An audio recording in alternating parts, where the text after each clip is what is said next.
আসসালামু আলাইকুম। সবাই কেমন আছেন? আশা করছি সবাই আল্লাহর রহমতে ভালো আছেন। আজকে আমি বাচ্চাদের খুবই পছন্দের একটি খাবার নিয়ে আসলাম। এটার নাম হলো নটেলা, আর এটা বাদাম দিয়ে বানানো হয়। আর যেহেতু বাদাম দিয়ে বানানো হয় এই জন্য এটা খুবই প্রোটিনযুক্ত একটি খাবার। এটা বাচ্চাদের রুটির সাথে কিংবা শুধুও খেতে পারে। এই তো আমি এখানে অনেকগুলো বাদাম নিয়েছি। এই বাদামগুলো এখন আমি ভেজে নিচ্ছি। ভালোভাবে ভাজতে হবে যেন ডলা দেওয়ার সাথে খোসাগুলো উঠে যায়। এই তো আমার বাদামগুলো ভাজা হয়ে গিয়েছে। এখন আমি একটা প্লেটে রেখে দিচ্ছি। আর বাদামগুলো ঠিক এইভাবেই ভাজতে হবে। এখন একটু ঠান্ডা করে নেব, তারপরে ডলা দিয়ে এই চোচাগুলো উঠিয়ে নেব। আর এই চোচাগুলো সম্পূর্ণ না উঠলেও সমস্যা নেই, দুই একটা থাকলে কোনো সমস্যা নেই। এইগুলো যেহেতু ব্লেন্ডার করব ওর সাথে মিশে যাবে।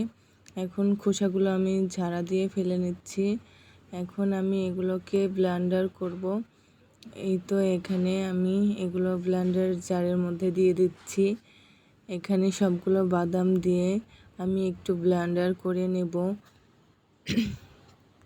আর এগুলো বাসায় বাচ্চাদেরকে আপনারা বানিয়ে দেবেন, কারণ বাইরের খাবারের থেকে যদি এগুলো ঘরেই বানিয়ে দেওয়া যায় তাহলে বাচ্চারা খেতে খুবই পছন্দ করে। আর এগুলো বাহির থেকে কিনে আনাও অনেক খরচ, এই জন্য বাসায় বানালে খুবই কম খরচে বানানো যায়।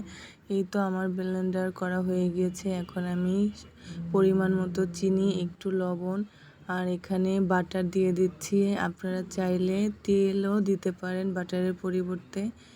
এই তো এখন এখানে আমি কোকো পাউডার দিয়ে দিচ্ছি 3 চামচ। আপনাদের যে যেমন বাদাম নেবেন ওই পরিমাণ মতো কোকো পাউডার অ্যাড করে দেবেন। এই তো আমি ব্লেন্ডার করে নিয়েছি। এখন এরকম হয়েছে, এরকমই হবে। এটা দেখতেও সুন্দর লাগছে আর খেতেও ভালোই মজা হবে। আর এটা আমি বাজার থেকে কিনে নিয়ে এসেছিলাম, পরে এটা শেষ হয়ে গিয়েছে। ভাবলাম যে এটার মধ্যেই আমি এগুলো ঢেলে নেই, পরে ঢেলে নিলাম। এই তো এখন এইটা আমি ফ্রিজে রেখে দেব, যখন আমার বাচ্চারা খেতে চায় তখন বের করে খেতে পারবে। আপনারাও বাসায় খুব সহজে বানাতে পারবেন, কয়েকটা উপকরণ দিয়েই কিন্তু বানানো যায়। আর এটা বাজারে কিন্তু বেশ চড়া দামে কিনতে হয়। সবাই ভালো থাকবেন, সুস্থ থাকবেন। আর আমার ভিডিওটা ভালো লাগলে সবাই লাইক, কমেন্ট, সাবস্ক্রাইব করে দেবেন। আল্লাহ হাফেজ।